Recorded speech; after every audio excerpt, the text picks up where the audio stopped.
A palavra de Deus enviada com poder e autoridade produz o resultado para o qual foi mandada. Acompanhe agora uma mensagem dos Encontros de Paz e Vida, ministrada pelo pastor Fernando Helves. Um oferecimento dos pregadores do telhado. Evangelho, segundo escreveu Mateus, capítulo 4. Vou ler o versículo 1 e o versículo 2. Amém? Mateus 4, versículos de número 1 e de número 2. Quem achou, diga amém. Diz assim a palavra do Senhor, acompanhe.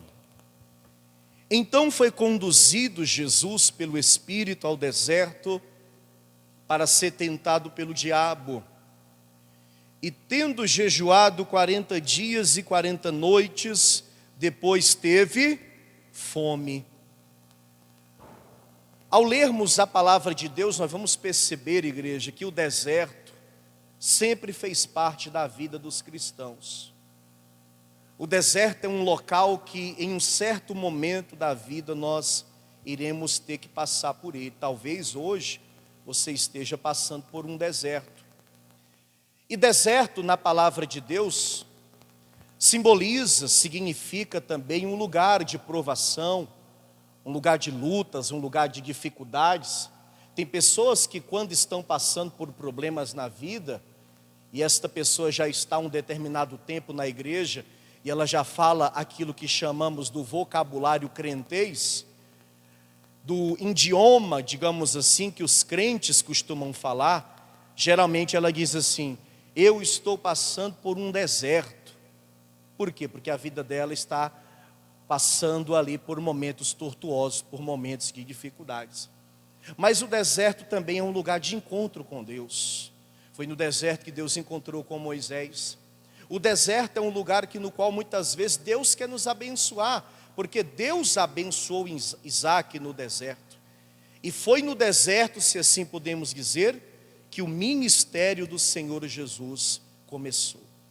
Antes de fazer qualquer milagre, antes de curar pessoas enfermas, antes de expulsar demônios, antes de prover na vida das pessoas, o próprio Espírito de Deus levou Jesus ao deserto, e ali no deserto, o Senhor Jesus nos traz um ensinamento glorioso.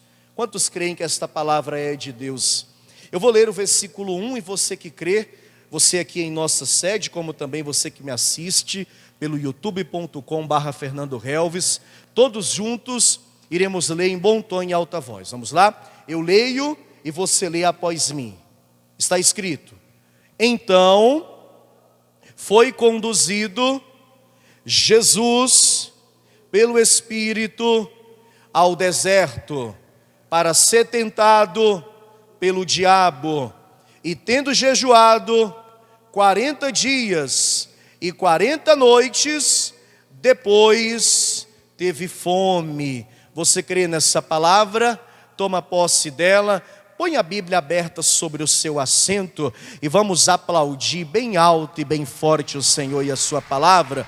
Vamos aplaudir com muita fé e com muita alegria. Você que nos ouve pela rádio, você que nos assiste pela internet, junte-se a nós aqui na sede da Paz e Vida em Porto Alegre, no Rio Grande do Sul, e glorifique a Deus conosco. Vamos aplaudir, igreja. Aplaude e glorifique. Vá por sua conta agora. Senhor nosso Deus e nosso Pai, a tua palavra vai ser ministrada agora. Ninguém veio aqui ouvir homem, todos querem ouvir a tua voz. Então desde já que eu diminua, que o Senhor cresça. Toma os lábios do mensageiro, a boca do pregador, envia a tua palavra com poder e autoridade, e que esta palavra vá e produza o resultado para o qual ela é mandada, em nome de Jesus. Diga amém, Senhor. Podeis tomar o vosso assento, podeis se assentar em nome de Jesus. Escute atentamente. O período que Jesus passa pelo deserto é um período de 40 dias.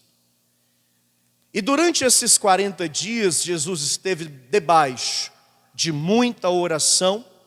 Jesus orava muito e Jesus orava sempre.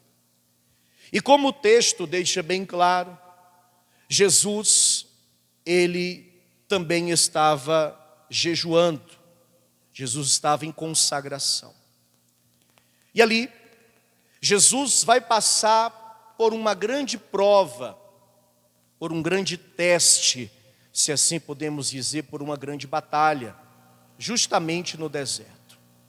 O diabo vai tentar Jesus, ele vai tentar desviar Jesus, ele vai tentar tirar Jesus do foco, ele vai tentar de alguma forma fazer Jesus cair no pecado, porque o plano do diabo era destruir o plano no qual foi elaborado pelo próprio Deus, bem antes da fundação deste mundo.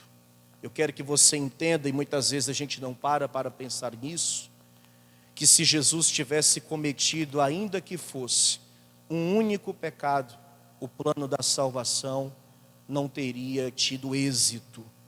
Se Jesus tivesse cometido, ainda que seja o menor dos menores, ou o mais simples dos pecados, isso com a ótica humana, é lógico, porque para Deus não há pecado pequeno ou pecado grande. Na ótica humana, se Jesus tivesse cometido o mais simples dos pecados, ele, Jesus, teria falhado e o plano da salvação não teria tido êxito, não teria tido sucesso. Essa é a intenção de Satanás. Ali no deserto, o diabo quer fazer com que Jesus peque, ainda que seja uma única vez. No entanto, a palavra vai nos mostrar que para vencer o diabo ali no deserto, passar por esta aprovação e seguir em frente no seu ministério, Jesus vai usar 4 armas poderosas para vencer Satanás ali no deserto. Eu vou desde já falar algo importante para você.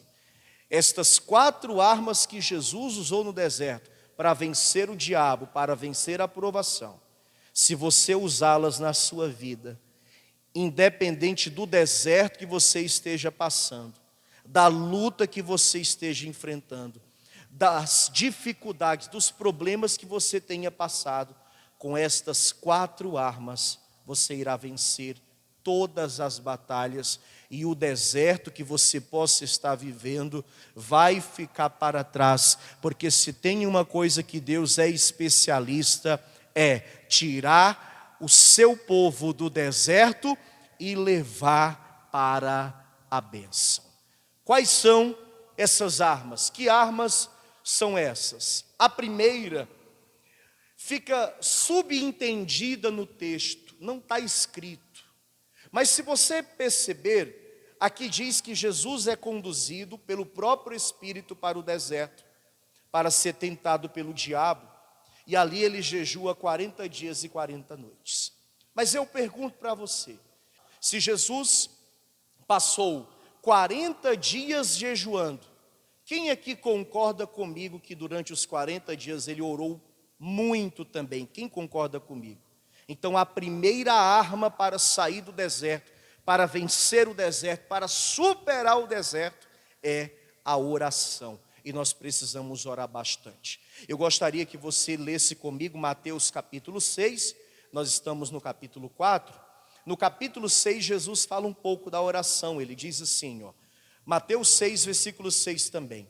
Mas tu, quando orares, entra no teu aposento e fechando a tua porta, ora a teu pai que vê o que está oculto, e teu pai que vê o que está oculto te recompensará. Amém? Adianta reclamar do que você está passando? Adianta murmurar? Adianta você, de alguma forma, ficar apenas lamentando, comentando com seus colegas da empresa, com os seus vizinhos, com os seus familiares? Não adianta.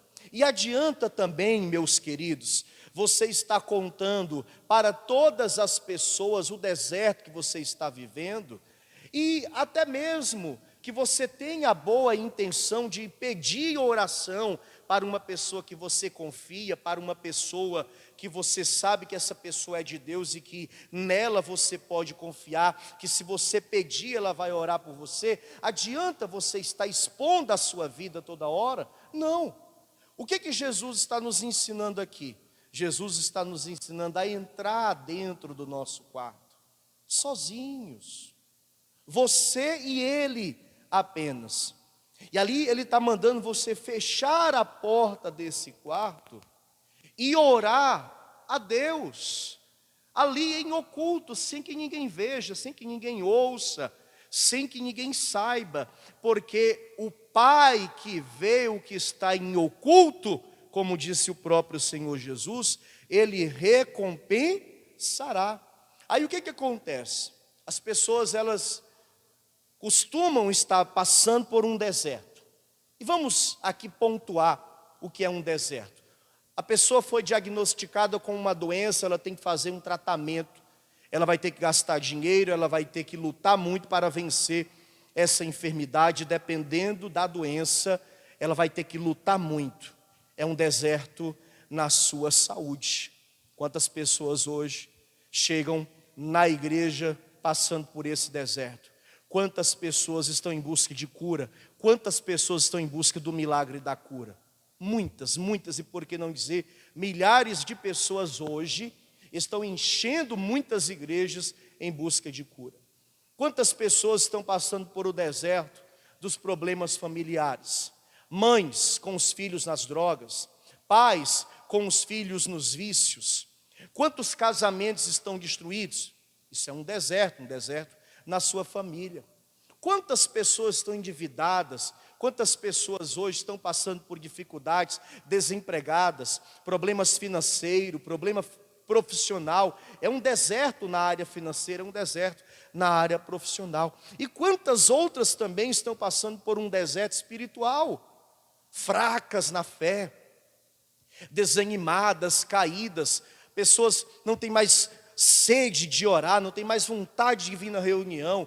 Jejum, a pessoa não sabe mais nem o que é. Quantas pessoas não conseguem louvar? Quantas pessoas estão caídas, desanimadas, fracas, abatidas? Isso é um deserto na vida espiritual. E como é que eu começo a resolver essa situação, a mudar esse quadro? Quando eu recebo esse conselho de Jesus aqui. Eu entro dentro do meu quarto, fecho a porta e oro ao meu Pai que me vê em oculto. E ainda que eu não tenha forças para orar, e ainda que eu não tenha forças para pedir, como diz a Escritura, eu digo ao fraco que sou forte, eu tiro forças da fraqueza, e eu começo a me erguer, eu começo a me levantar, eu começo a falar com Deus.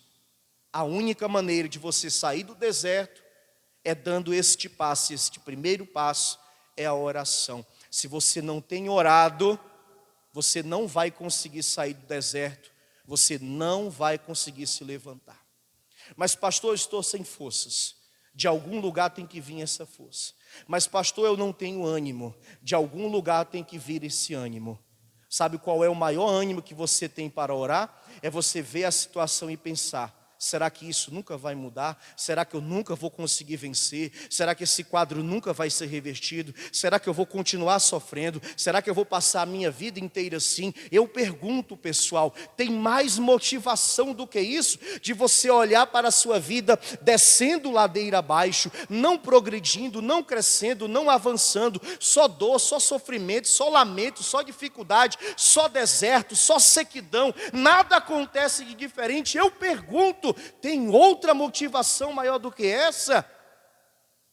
Tem outro motivo maior do que esse para você entrar no seu quarto, fechar a porta e falar com Deus? Na primeira oração, talvez você pronuncie 3, 4 palavras. Amanhã volta de novo, você vai orar um pouco mais. No outro dia volta outra vez, você vai orar um pouco mais. Daqui a pouco o povo vai lembrar de ti e vai perceber que tu está trancado no quarto já faz horas, porque não faltarão palavras, porque haverá uma nova comunhão, haverá uma nova identidade, haverá uma nova fé, haverá uma nova pessoa, um novo cristão que tem uma vida de oração. E aquele que ora, aquele que busca, aquele que pede, disse o Senhor Jesus, recebe para a glória de Deus. Comece a orar a partir de hoje, a partir de agora, porque do deserto você sairá. E quem crê nisso, diga amém.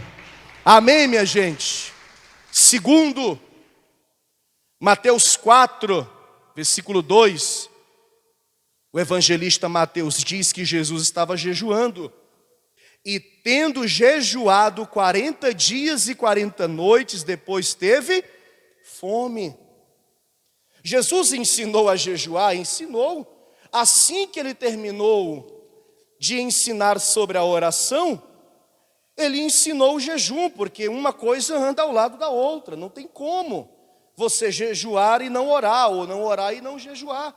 Volte para Mateus 6, versículo de número 16. Olha o que diz a palavra.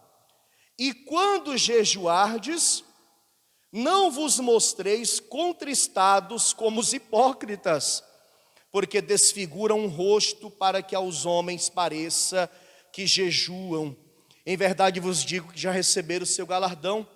Porém tu, quando jejuares, unge a cabeça e lava o rosto, para não pareceres aos homens que jejuas, mas sim a teu Pai que está oculto, e teu Pai que vê o que está oculto, te recompensará. Amém? Quando você for jejuar, não precisa estar falando para ninguém, e nem colocando num alto-falante, nem no microfone, dizendo para todo mundo, não fala comigo que eu estou em jejum, não faz isso que eu estou em jejum. Não, o jejum é um momento particular entre você e Deus. Ninguém precisa saber. Aliás, ninguém deveria nem saber. É um momento seu e o Senhor. Você entra em jejum. E deixa eu falar uma coisa para você. Jejum é a abstinência de alimentos, sejam eles líquidos ou sólidos. É quando por um período de tempo, período esse que você define, você fica sem comer e sem beber nada. Esse é o genuíno jejum, é o jejum verdadeiro. A partir do momento que você faz um jejum de outras formas, como por exemplo, uns jejuns que ouvimos por aí. Vou fazer jejum de carne, desculpa a sinceridade, perda de tempo. Vou fazer jejum de rede social, perda de tempo. Vou fazer jejum de doce, me desculpa, mas está perdendo tempo. Isso é propósito, no mínimo, para ser educado. Isso é um propósito. Um voto que você fez de não comer carne por, não sei, 30 dias, de não entrar nas mídias sociais um mês, de não comer doce durante um período de tempo, é um propósito. Ah, pastor, mas Daniel fez um jejum de manjar desejável. Mas eu já li Daniel capítulo 10 e reli, e em nenhum lugar aparece a palavra jejum ali. Daniel apenas disse que durante 3 semanas manjar desejável não comeu. Em nenhum lugar ele disse que fez um jejum, porque o jejum que Jesus fazia era sem comer e sem beber absolutamente nada. Quem compreende o que eu estou dizendo? Esse é o verdadeiro jejum. Mas pastor, então eu vou fazer conforme Jesus fez? Não, totalmente. Você vai fazer conforme você suportar fazer, contanto que seja o jejum verdadeiro. Se você pode acordar, um exemplo, 6 da manhã e ficar sem ingerir líquidos, ou sem comer qualquer outra coisa sólida, até 8 da manhã, até 9 da manhã, quem sabe até 10, está ótimo. Quem puder fazer até o meio-dia, faça até o meio-dia. Quem puder fazer menos, faz menos. Quem puder fazer mais, faz mais. Eu particularmente, o máximo que fiz Foi um jejum de 24 horas, sem líquido e sem sólido. Nunca passei disso. Mas eu não estou dizendo aqui, pelo fato de ter feito 24 horas de jejum, que você tenha que fazer, porque o nosso organismo é diferente um do outro, quem está compreendendo? Mas uma coisa eu te peço, quando for jejuar, faça o jejum como tem que ser.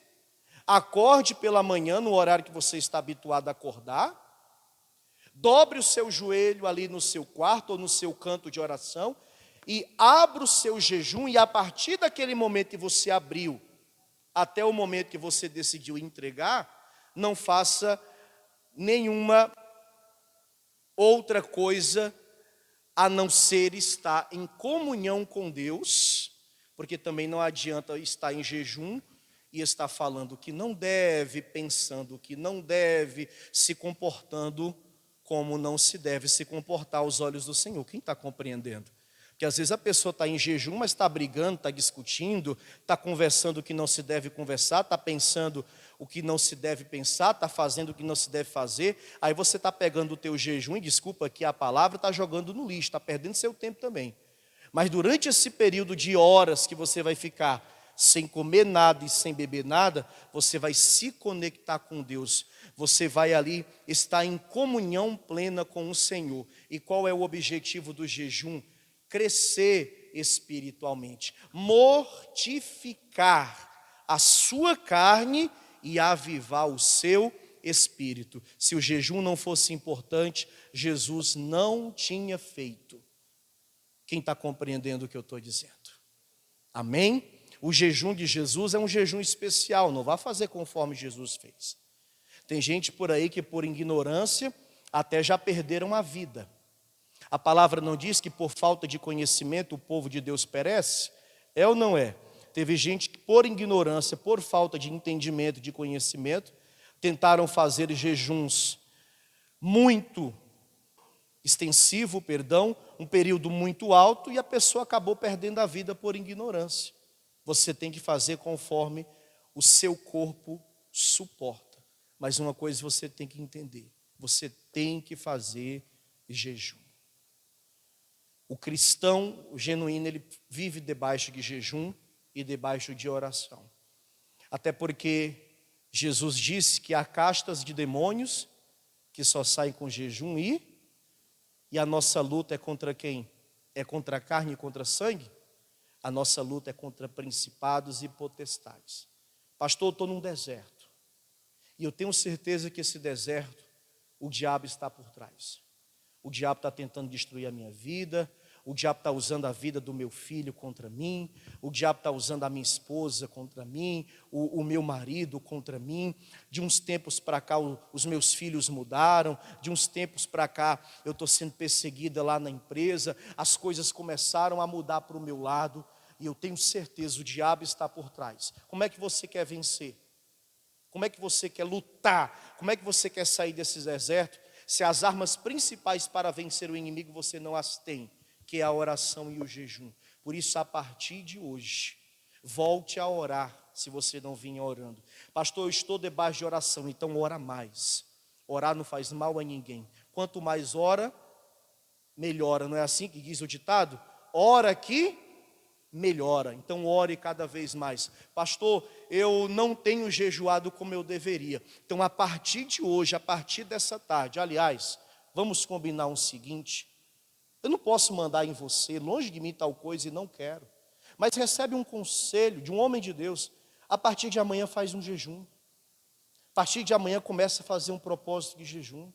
A partir de amanhã começa a jejuar por um propósito específico.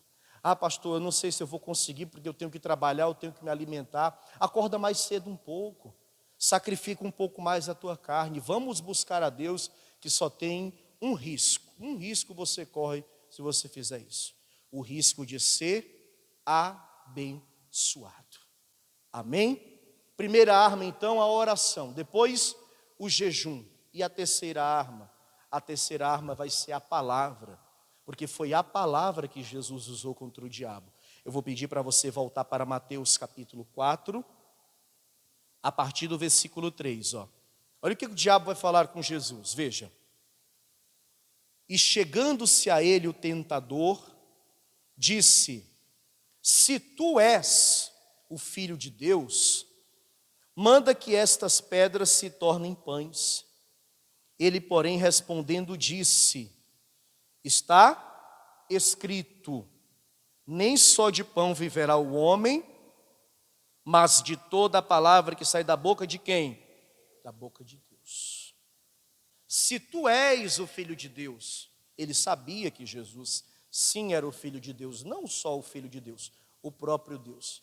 Mas ainda assim ele estava tentando mexer com o ego de Jesus, como se Jesus fosse um homem vaidoso, como se Jesus fosse se deixar levar pela sua provocação. Mas se tu és quem tu diz ser, transforma estas pedras em pães. Porque o diabo sabia, eram 40 dias sem comer. Era um jejum muito forte, era um jejum muito grande. Jesus estava sim com fome, porque apesar de ser Deus, ele também estava como um homem. Transforma essas pedras em pães.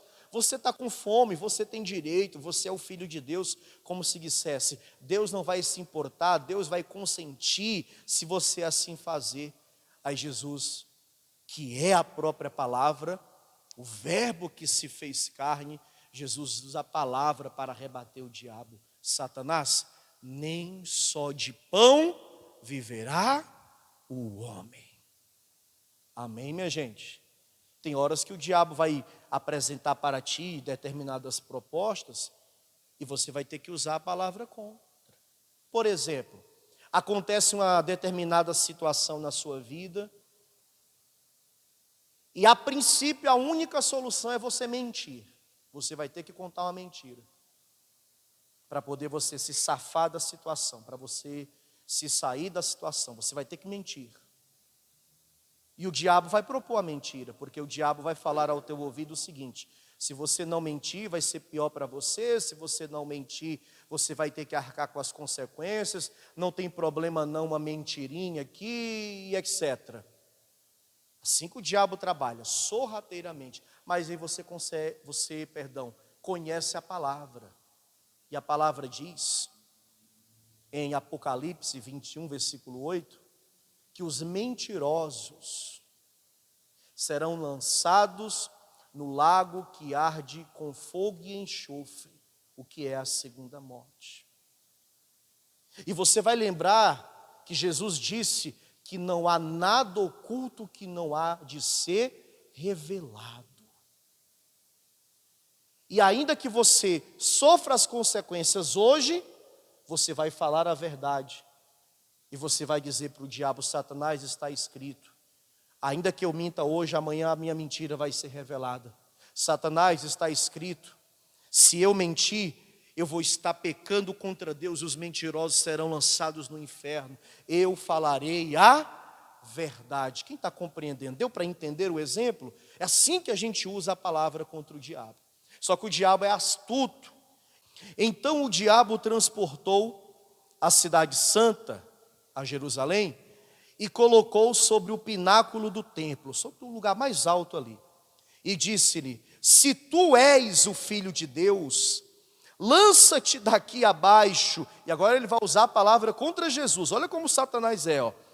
Pois está escrito: aos seus anjos dará ordens a teu respeito, e tomar-te-ão nas mãos, para que nunca tropeces em alguma pedra. Olha como o diabo é. Primeiro Jesus usou a palavra para rebatê-lo, e agora, de uma maneira sagaz, ele está usando a palavra para rebater Jesus.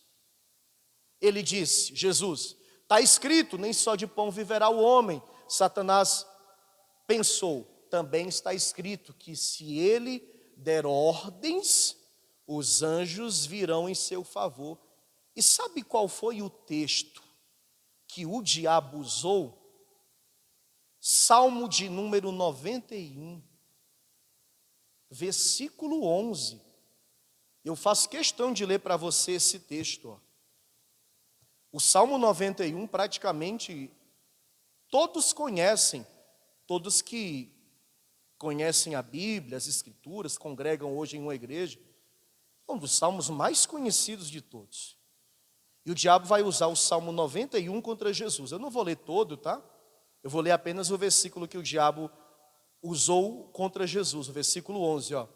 Porque aos seus anjos dará ordem a teu respeito, para te guardar em todos os teus caminhos. Olha como Satanás é. O diabo conhece a Escritura, pessoal. O diabo conhece a palavra. Está vendo como nós temos que conhecer a palavra? Porque o diabo conhece a palavra. Se o diabo conhece a palavra, nós temos que conhecer muito mais a palavra.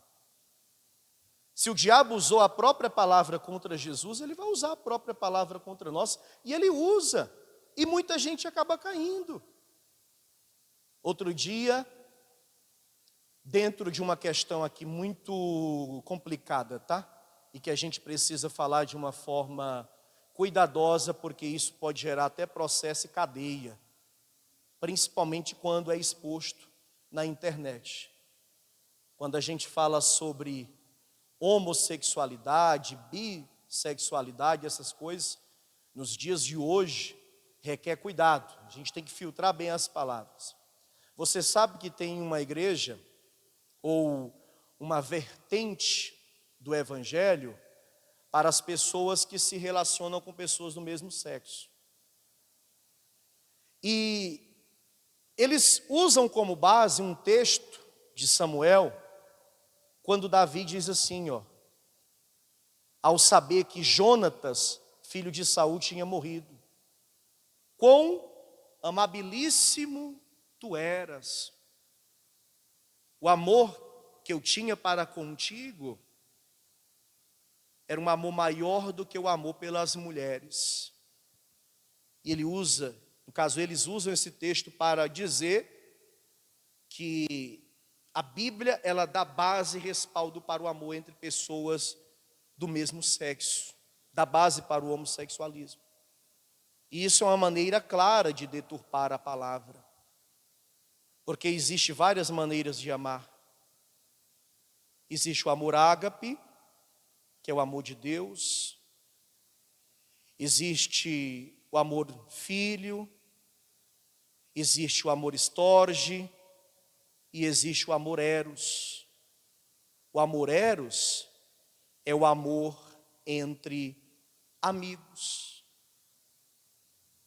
O amor filial, o amor eros, deixa eu me colocar bem, é o amor entre um homem e uma mulher.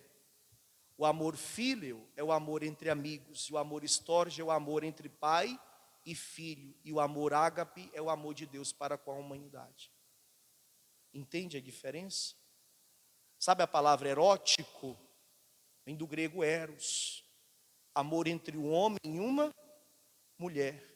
O amor que Davi tinha para com Batseba, por exemplo, a mãe de Salomão, era o amor eros. Um amor que está unido também pela carnalidade, pela relação sexual. Já o amor entre Davi e Jonatas era um amor entre amigos. Por isso ele disse que ele o amava tanto. E tem gente que deturpa a palavra em seu benefício próprio. O diabo faz isso com maestria. E tem gente que acaba caindo. Aí Jesus outra vez vai usar a palavra para rebatê-lo, ó. Versículo de número 7. Também está escrito, falando Jesus: não tentarás o Senhor teu Deus. Amém, pessoal? Não tentarás o Senhor teu Deus. Também está escrito. Sempre uma palavra rebatendo as tentativas do diabo. Só que o diabo não desiste. Versículo 8. Novamente o transportou o diabo a um monte muito alto e mostrou-lhe todos os reinos do mundo e a glória deles. E disse-lhe: tudo isso te darei se prostrado me adorares. Então disse Jesus: vai-te, Satanás, porque está o quê? Escrito: ao Senhor teu Deus adorarás e só a Ele servirás. Todos esses textos que Jesus está pronunciando aqui para o diabo está em Deuteronômio. Anote, por favor, para depois você ler na sua casa. Quando ele diz, nem só de pão viverá o homem, mas de toda a palavra que sai da boca de Deus, é Deuteronômio 8, versículo 3. Deuteronômio 8, 3. Quando ele diz, não tentarás o Senhor teu Deus, é Deuteronômio 6, versículo 16. E quando ele diz, ao Senhor teu Deus adorarás e só a ele servirás, é Deuteronômio 10, versículo 20. Nas 3 vezes Jesus fez uso do que, gente? Uso da palavra. E por que ele fez uso da palavra? Porque ele é a própria palavra, porque ele conhecia a palavra, porque ele tinha a palavra dentro dele. Se você meditar no livro desta lei, dia e noite, como falou Deus para Josué, se você se esforçar para tal coisa, de uma maneira prudente você se conduzirá, Deus vai prosperar o teu caminho. E uma coisa eu posso afirmar, eu estou deixando bem claro aqui, eu posso afirmar categoricamente, se você conhecer essa palavra, se você meditar nessa palavra, se você viver essa palavra, se você praticar esta palavra, não há deserto que resista, não há luta que venha te vencer, não há mal que possa te impedir. Se você praticar a palavra de Deus, você vai passar por todos os desertos, você vai vencer todas as lutas, Deus vai te abençoar grandemente, ou glória. Quem crê nisso, diga amém. Amém. Diga glória a Deus. E a última arma aqui, pessoal, além da oração, do jejum e da palavra, é a fidelidade de Jesus para com Deus. Porque o diabo disse assim, se prostra, porque tudo isso a mim foi dado, o mundo. O mundo é meu, disse o diabo. E é mesmo, tá? A Bíblia diz que ele é Deus deste século e príncipe deste mundo. E a Bíblia diz que o mundo jaz no maligno. O diabo é mentiroso, sim ou não? Mas está aqui um momento que ele falou pela primeira vez uma coisa verídica. Se tem um momento que o diabo falou alguma coisa verdadeira, é esse momento aqui. Quando ele diz para Jesus que este mundo a ele foi entregue. E é verdade. Isso é verdade. Se você se prostrar, porque ele queria ser adorado, porque o pecado do diabo era esse. Ele olhou para Deus, ele quis ser semelhante a Deus, ele queria ser conforme Deus. E Deus no céu está sendo constantemente adorado. O diabo quer ser adorado. Por isso que existe a igreja do diabo. Você já ouviu falar na igreja do diabo? Tem a igreja do diabo. E tem gente que congrega lá na igreja do diabo e ele é cultuado lá, ele é adorado lá. É isso mesmo, na igreja do diabo. E o diabo é adorado não só na igreja dele, o diabo é adorado em muitos lugares. Porque quando as pessoas vivem na prostituição, nos vícios, na imoralidade, na pornografia, na perversão, quando as pessoas vivem no pecado e têm prazer no pecado, de algum modo, o diabo está sendo adorado. Entende isso? Se você se prostrar e me adorar, eu te darei. Aí Jesus fielmente diz, está escrito, vai-te Satanás, mandou o diabo embora. Ao Senhor teu Deus adorarás e só a Ele servirás. Fidelidade. Você tem que ser fiel a Deus em tudo, em tudo. Você tem que ser fiel a Deus em tudo e absolutamente em tudo. Seja fiel a Deus o buscando dia após dia, seja fiel a Deus o honrando. Não divida a honra de Deus com ninguém. Não ponha ninguém à frente de Deus, ainda que seja a pessoa que você convive. Eu estou há 10 anos com a minha esposa, mas ela não tem um lugar maior da minha vida do que o lugar de Deus. Ela não pode ter jamais. Eu amo minha mãe, amo meu pai, mas eles não podem estar acima de Deus. Tem gente que confunde essas coisas, né? Tem gente que, eu amo o meu filho acima de tudo. Não, você não pode amar o seu filho acima de tudo. Você tem que amar a Deus acima de todas as coisas, diz a palavra. Depois vem seu filho. Depois vem seu marido, ou sua esposa, enfim, os seus pais. Não coloque as riquezas deste mundo acima de Deus, como muitos fazem. Não ame o dinheiro e muito menos o que o dinheiro possa proporcionar, porque o dinheiro, ele proporciona coisas boas, é inegável. E a Bíblia não condena o dinheiro. A Bíblia condena a avareza, o egoísmo, o amor às riquezas terrenas. O salmista escreveu dizendo que Deus ama a prosperidade dos seus servos. Jesus disse: vim para que tenham vida e vida em abundância. E para ter vida em abundância nessa terra, sem hipocrisia nenhuma, tem que ganhar bem, tem que ter dinheiro. E eu particularmente oro muito para essa igreja, para que todas as pessoas que passam naquelas portas, todos os cultos, e que hão de passar, sejam muito, mas muito prósperas e muito abençoadas por Deus. Amém? Mas o dinheiro não pode ser maior do que Deus. E se você não amar o dinheiro, você não vai ter dificuldade, por exemplo, que muita gente não gosta quando o pastor leva para esse rumo, você não vai ter dificuldade de devolver seus dízimos, de fazer as suas ofertas. Você não ama o dinheiro, você não tem apego ao dinheiro, você é fiel a Deus e não ao dinheiro. Então você vai devolver os seus dízimos, você vai fazer as suas ofertas, você vai fazer os seus propósitos, os seus votos, você vai ajudar quem precisa. Você vai dividir o que você tem, sem que ninguém diga nada, sem que ninguém mande, sem que ninguém fale. Simplesmente o próprio Deus vai te inspirar a dividir aquilo que Ele já tem te dado com aquele que não tem nada. Porque você vai ser fiel a Deus em tudo, quem está compreendendo.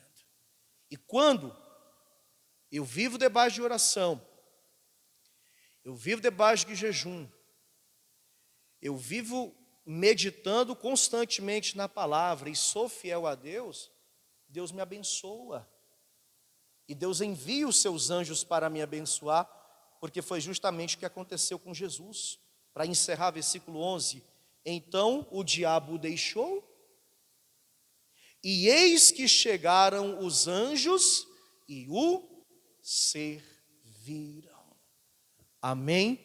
O deserto fica para trás, Jesus começa o seu ministério altamente frutífero.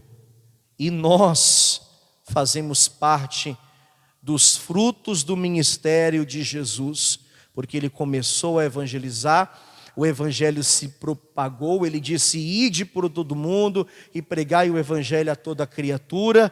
E um dia alguém ouviu isso, obedeceu e pregou essa palavra, chegou a nós. E hoje aqui estamos servindo a Ele, buscando a Ele, e por Ele seremos muito abençoados para a glória de Deus Pai. Quem é muito abençoado e vai ser muito mais, diga glória a Deus. Oh, glórias, amém, gente? Quem recebe essa palavra, você recebe pela fé? Amém. Você acabou de receber as boas novas do Evangelho através das mensagens de paz e vida ministradas pelo pastor Fernando Helves. Um oferecimento dos pregadores do telhado.